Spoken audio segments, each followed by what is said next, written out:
Il a reçu le nom au-dessus de tous les noms.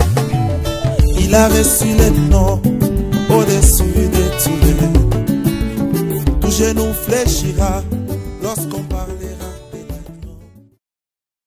Quelque chose, mais si on ne t'a rien donné, donc pour toi tu n'as pas le temps de prier pour ces gens-là. Tu cherches à prier que pour des hommes riches, pour des hommes bénis, pour des hommes qui ont la possibilité de te donner quelque chose. Mais tu ne veux pas prier pour des hommes pauvres. Tu commences à chercher que des hommes riches, des hommes qui ont des moyens financiers pour te financer. Bien-aimé, l'église est en train de dormir. Nous devons nous réveiller, bien-aimés dans le Seigneur. Nous devons nous réveiller, évitons l'orgueil. Nous devons éviter l'orgueil, nous devons nous humilier devant le Seigneur et comme ça le Seigneur va nous élever. À quoi ça sert d'être orgueilleux, bien-aimé dans le Seigneur? L'orgueil ne paye rien, rien du tout. Mais si tu es humble, Dieu va t'élever parce que l'humilité précède la gloire. Qu'est-ce que nous avons remarqué encore? Dans nos églises aujourd'hui, nous constatons que des hommes de Dieu, des visionnaires, des bergers, des pasteurs aiment toujours rester dans des chaises qui sont vraiment comme des chaises des rois. Là, devant la foule. Bien-aimé, tout ça, Salomon nous a dit que tout ça, ce sont que des vanités sur vanités. Vanité des vanités, bien-aimés dans le Seigneur. En regardant dans les réseaux sociaux, vous allez remarquer qu'il y a beaucoup de hommes de Dieu qui préfèrent rester assis devant avec des grosses chaises là, des chaises comme des choses de rois ou des princes, bien-aimés dans le Seigneur. Mais voir même le président de la République, il ne s'assit même pas dans des choses comme ça. Mais le ministre de Dieu, ils veulent toujours rester dans des places devant, ils veulent toujours s'asseoir dans des chaises qu'on a bien fabriquées. Or, vous savez pourquoi Judas avait montré à ces gens qui étaient venus pour arrêter Jésus? Parce que tous ces gens-là qui étaient venus à la recherche de Jésus pour l'arrêter, ils étaient confondus. Pourquoi ils étaient confondus? C'est parce que Jésus était un homme humble. Il restait ensemble avec ses disciples, mais il était maître. Il ne se distinguait de rien. Il était simple. Alors, tellement que tout ce monde qui était venu pour arrêter Jésus-Christ ne pouvait pas comprendre qui était leur maître. Qui était ce Jésus-là que nous cherchons? Parce que Jésus avait l'habitude de s'asseoir à côté de ses disciples. Il ne se montrait pas pour aller s'asseoir dans des grandes chaises comme ça, pour qu'il soit honoré. Mais Jésus avait confondu les pharisiens. Jésus avait confondu les juifs. Et c'est pour cela que pour que tous ces gens-là puissent connaître Jésus, il devait passer par Judas. Parce que Judas était le disciple de Jésus-Christ. Alors, c'est Judas qui devait montrer qui était Jésus en lui donnant un baiser. Jésus était un homme simple. Il était un homme humble. Et nous, nous sommes les serviteurs de Dieu. Nous sommes les esclaves des enfants de Dieu. Et nous devons être aussi humbles. Si réellement nous voulons que nous soyons élevés, que nous soyons bénis, bien-aimés, nous devons être humbles. À quoi ça sert de chercher, de s'asseoir dans des chaises qui coûtent beaucoup d'argent? Ça sert à quoi? Ça sert absolument à rien. Restons humbles, bien-aimés dans le Seigneur. Et quand nous allons être humbles, Dieu va nous élever. Mais si nous voulons être des hommes connus, des hommes élevés, c'est alors que le diable aussi va chercher à nous combattre. L'orgueil amène la personne à la destruction, à la ruine, bien-aimé, dans le Seigneur. On t'appelle, tu ne veux même pas prendre le téléphone. Tu ne veux même pas prier pour les fidèles. Mais c'est toi-même qui avais donné ton numéro de téléphone. Et pour t'avoir au téléphone, c'est vraiment, il faut faire d'exercices, des physiques, des acrobaties pour t'avoir au téléphone. C'est ça l'orgueil. Vous êtes dans une jeûne de prière de 40 jours, 21 jours. Le monde entier doit connaître que vous êtes dans jeûne ou bien retraite. Des 100 jours, des 150 jours, des 200 jours. Vous publiez ça même sur les réseaux sociaux. Que l'église est en jeûne de 40 jours. Que nous sommes en jeûne de 21 jours. Ça sert à quoi? Oh, la Bible dit, quand vous jeûnez, quand vous priez, entrez dans votre chambre. Priez dans les lieux secrets. Et comme ça, votre Père qui est dans le lieu secret va vous donner la réponse. Beaucoup de personnes aujourd'hui, ils prient, ils jeûnent. Ils n'ont même pas la réponse à leur prière. Pourquoi? Parce qu'ils demandent mal. Ils font la publicité de leur jeûne et prière. Ils font la publicité. Étant donné qu'ils font la publicité, la Bible dit qu'ils ont déjà reçu leur récompense. Les mondes vont vous acclamer en disant, waouh, ils sont en train de jeûner 100 jours, 50 jours, 40 jours. Oh, félicitations. Et maintenant, Dieu qui est dans le lieu secret ne pourra pas vous répondre, ne pourra pas exaucer vos prières. Parce que la Bible nous recommande de faire nos prières en secret. Nous ne sommes pas des pharisiens. Tout ça, ce sont les fruits de l'orgueil. C'est pour cela que beaucoup de personnes prient, ils jeûnent, mais il n'y a pas la réponse à leurs prières. C'est l'orgueil, bien-aimé dans le Seigneur. Nous devons éviter l'orgueil. Alors, nous allons lire dans Matthieu chapitre 23, le verset 5 à 12. Qu'est-ce que la Bible nous dit dans Matthieu chapitre 23, verset 5 à 12? Je vais lire la parole du Seigneur. La Bible dit, ils font toutes leurs actions pour être vus des hommes.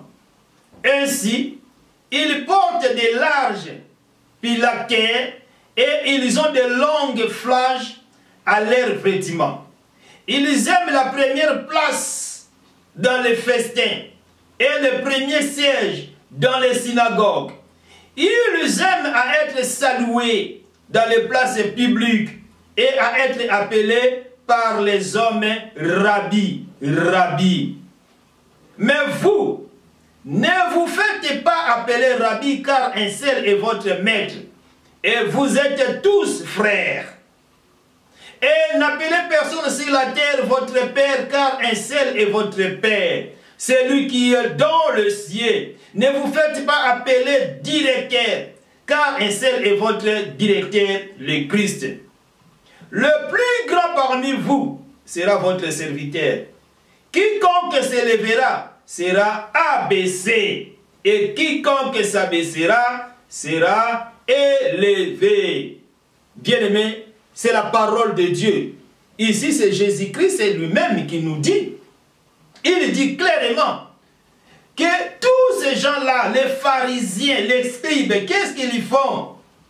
Il a dit même que ils font toutes leurs actions pour être vus des hommes. C'est-à-dire les scribes et les pharisiens, ils font des choses pour qu'ils soient vus par les hommes. Que non, nous on jeûne, nous on est dans la prière de 40 jours, de 120 jours, de 150 jours. Vous êtes des pharisiens. Vous êtes des scribes. Jésus nous a interdit de faire ça. Une personne qui fait des choses pareilles, c'est un scribe, c'est un pharisien. Il est en train de faire endormir son église. Il est en train de faire endormir son ministère. Et la Bible dit ceci. Ils font toutes leurs actions pour être vus des hommes. Ainsi, ils portent de larges phylactères et ils ont de longues flèches à leurs vêtements. C'est-à-dire, ils veulent se voir que je suis archibishop, que je suis bishop, que je suis ceci, que je suis cela. Ils vont porter même des robes, ils vont porter même des soutanes, ils vont faire des choses qui vont attirer les hommes. Or, Jésus nous a interdit de faire toutes ces choses, bien-aimés, dans le Seigneur. Nous devons être humbles. Et quand nous serons humbles devant le Seigneur, Dieu va nous élever, Dieu va nous bénir. Regardez, bien-aimés dans le Seigneur. Samson était tenté de s'endormir sans le savoir. Samson était en train de dormir sur les genoux de Delilah sans le savoir. Qu'est-ce qui va passer?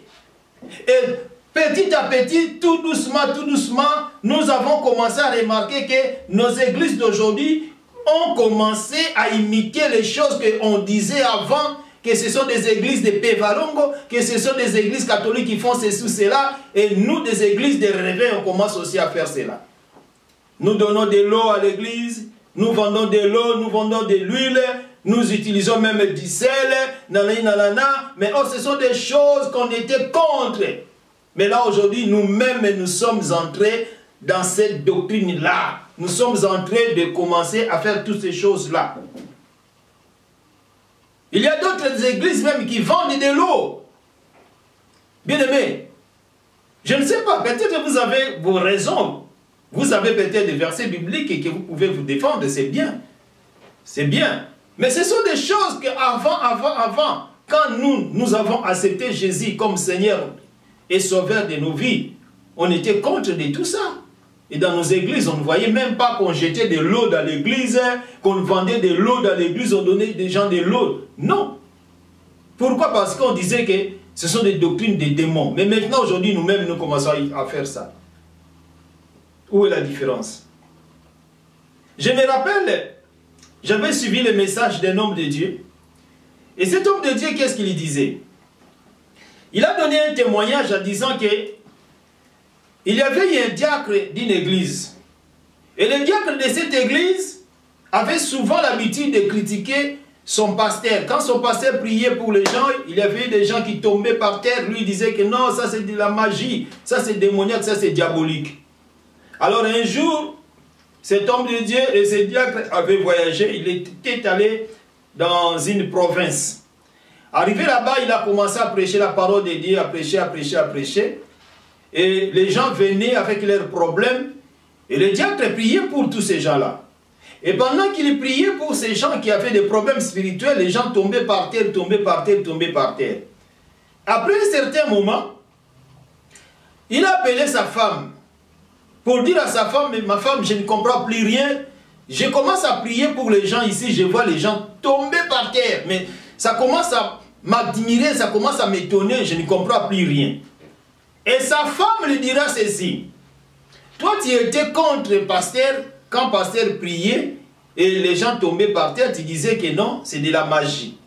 Donc maintenant, toi-même aussi, tu commences à prier pour les gens et les gens tombent par terre. C'est-à-dire que toi aussi, tu as touché au fétiche. Alors, à partir d'aujourd'hui, moi, je ne veux plus de toi. Tu ne peux plus être mon mari parce que toi aussi, tu as touché au fétiche. Alors, bien aimé, nous-mêmes, on était les premiers à critiquer des églises qui utilisaient de l'eau. Mais aujourd'hui, nous-mêmes, nous avons commencé à utiliser, voire même à vendre de l'eau dans nos églises. Oh, ça apporte la délivrance, ça apporte la guérison. Bien aimé, je ne suis pas contre vous, mais moi je prêche que la parole de Dieu. Je vous dis franchement la vérité. L'église commence à dormir. Samson, il dormait sur les genoux de Delilah. Et aujourd'hui, nos églises commencent à dormir sur les genoux de Satan. Et nous, les hommes de Dieu, remplis de l'onction, remplis de la puissance du Saint-Esprit, nous commençons à dormir. Nous avons apporté l'esprit du sommeil dans nos églises. Parce que si nous vendons par exemple de l'eau, et que dans nos églises, il y a des gens qui ont des problèmes, qu'est-ce qu'ils vont faire? Je vis en Afrique, quand j'étais parti en Angola, il y a beaucoup d'églises que ces gens-là, ils viennent à l'église, les fidèles, ils viennent à l'église avec leurs bidons de 5 litres remplis d'eau. Et d'autres qui n'avaient pas de bidons, ils venaient acheter de l'eau dans l'église chez les pasteurs. Ils disaient que cette eau-là était bénie. Et quand il apportait ces eaux-là dans la maison, il faisait peut-être des prières avec ces eaux-là, peut-être les jeter. Il y avait aussi peut-être des miracles ou des délivrances. Ne pensez pas que tous les miracles que nous voyons, c'est Dieu qui opère. Non. Les démons sont capables aussi d'opérer des miracles. Le diable aussi est capable d'opérer des miracles. pour faire endormir l'église. Et l'église est en train de dormir. Comme Samson qui était en train de dormir sur les genoux de Delilah, bien-aimé dans le Seigneur. Elle l'a endormi sur ses genoux. Samson était endormi sur les genoux de Delilah. Et toi, chers collègues, ministre de Dieu, serviteur de Dieu, apôtre, prophète, bishop, archibishop, tu es en train de dormir sur les genoux de qui? Attention, tu vas perdre ta vision. Et tu ne vas perdre pas seulement la vision, tu vas perdre aussi la force du Saint-Esprit. Tu vas perdre aussi l'onction. Tu vas perdre aussi la puissance du Saint-Esprit qui est en toi. Samson, à la suite de l'histoire, il avait perdu l'onction, la force, il avait perdu aussi la vision. À cause de cela, beaucoup des hommes de Dieu, ils ont perdu la vision. Pourquoi? Parce qu'ils sont des orgueilleux. Or, l'humilité précède la gloire, mais l'orgueil amène la personne à la chute. Et Jésus nous dit, nous sommes dans le livre de Matthieu chapitre 23, versets 5 à 12. Là, je vais relire le verset 6. La Bible dit, ils aiment la première place dans les festins et les premiers sièges dans les synagogues. Ce sont les gens qui sont en train de s'endormir sur les genoux de Satan, sur les genoux de Delilah. Ils veulent quoi? Ils veulent la première place dans les festins et les premiers sièges dans les synagogues. Les scribes et les pharisiens. C'est-à-dire une personne qui fait des choses comme ça, il est scribe ou soit il est pharisien. Et la Bible dit, ils aiment être salués dans les places publiques et à être rappelés par les hommes rabbi, rabbi. Bien aimé, j'avais vu dans une église, toujours en Afrique, le pasteur de cette église, si tu veux venir parler avec cet homme de Dieu, tu dois te mettre à genoux à une distance peut-être de 3 mètres. Et tu commences à venir en marchant à genoux jusqu'au devant pasteur. Et tu vas t'arrêter peut-être à 1 mètre comme ça, ou bien à 70 cm comme ça. Tu es toujours en position à genoux, tu commences à parler à l'homme de Dieu. Tu parles, et lui il te répond. Et quand il va finir, tu vas encore tourner toujours dans cette même position à genoux, en marchant toujours à genoux, à genoux, à genoux. Peut-être à 2 mètres comme ça, tu vas te mettre debout et tu vas partir. Bien-aimé, c'est l'idolâtrie. L'église est en train de dormir, bien-aimé dans le Seigneur. On est là comme des esclaves. Dieu nous a appelés pour être ses serviteurs. Et si nous sommes les esclaves ou les serviteurs de Dieu, c'est-à-dire que nous sommes aussi les esclaves des enfants de Dieu. C'est-à-dire nous sommes les esclaves des fils de Dieu, des fidèles de nos églises. On ne peut pas commencer à utiliser les fidèles de nos églises comme s'ils étaient nos esclaves. Non, c'est nous qui sommes des esclaves. Et ils sont des princes. Nous cherchons toujours des gloires. C'est Jésus qui nous dit, ils aiment la première place dans les festins et les premiers sièges dans les synagogues. Ils aiment à être salués dans les places publiques et à être appelés par les hommes rabbi, rabbi. Nous voulons être appelés archibishop, bishop, évêque, de grands noms, bien-aimés. Mais quand on t'appelle frère, tu vas fâcher. Tu vas dire pourquoi tu m'appelles frère. Moi je ne suis pas ton frère. Je suis bishop, je suis archibishop. Bien-aimé, nous commettons beaucoup des erreurs sans les savoir. Nous commettons beaucoup de péchés sans les savoir, bien-aimés dans le Seigneur. Que le Saint-Esprit nous aide à se repentir. La Bible dit, les jours sont mauvais. Les jours sont mauvais. Rachetons le temps. Rachetons le temps car les jours sont mauvais, bien-aimés dans le Seigneur. Oh, nous sommes tous des frères. La Bible dit dans Matthieu chapitre 23 au verset 8. Mais vous, ne vous faites pas appeler rabbi, car un seul est votre maître. Et vous êtes tous frère. Quand tu vas appeler un homme de Dieu frère, bien aimé, c'est-à-dire tu vas provoquer des problèmes, tu vas créer des problèmes.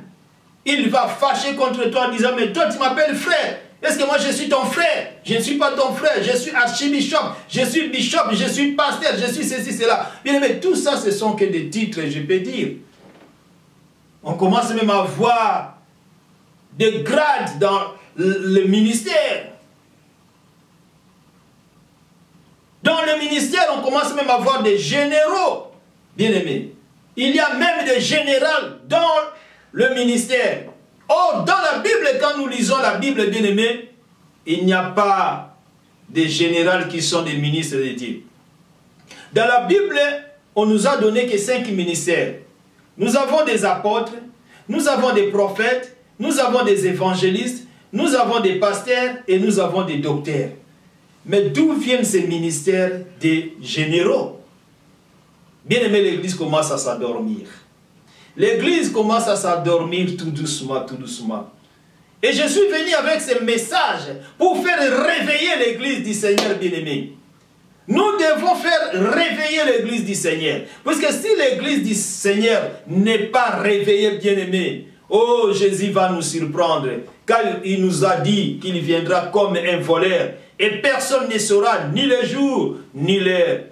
Voilà, bien-aimé dans le Seigneur, le message de ces jours que le Saint-Esprit m'avait révélé, que le Saint-Esprit avait mis en moi pour partager ça avec vous. Alors, bien-aimé dans le Seigneur, si vous êtes parmi les choses que j'ai prêchées, je vous en supplie dans l'amour du Seigneur, de vous réveiller. De vous réveiller, bien-aimé dans le Seigneur. Réveillez-vous, réveillez-vous, car le temps est mauvais. Jésus va bientôt revenir. Alors, je m'arrête par là, par la grâce de Dieu. Et je vous en supplie dans l'amour du Seigneur, de partager ces vidéos. Ça va aider beaucoup de personnes qui sont peut-être dans l'ignorance. Et abonnez-vous massivement. S'il vous plaît, et fermez vos yeux, nous allons prier. Dieu Tout-Puissant, tendre Père, Dieu des miracles, merci une fois de plus pour le message que tu nous as donné. Et laisse que ce message, Seigneur, puisse produire des fruits dans la vie de mon frère, dans la vie de ma sœur qui nous a écoutés. Qu'il soit béni au nom de Jésus. Je brise toutes tes forces, Seigneur, qui peut amener ton Église à dormir, Seigneur. Que ça soit brisé par le nom de Jésus. Ouvre-nous par ton sang précieux qui a été répandu sur la montagne de Golgotha. Donne-nous l'esprit de force et non l'esprit de timidité pour continuer toujours à te servir. Que ton nom soit glorifié. Dans le nom tout-puissant de notre Seigneur et Sauveur, Seigneur Jésus. Sans oublier, je prie aussi pour ma sœur. Je prie aussi pour mon frère qui va partager ces vidéos et qui va aussi s'abonner, Seigneur. Qu'il soit fortement béni, dans le nom de Jésus-Christ, j'ai ainsi prié. Amen, amen, amen. Merci, mes bien-aimés dans le Seigneur. Que le Seigneur vous bénisse. À la prochaine. Ciao, bye bye.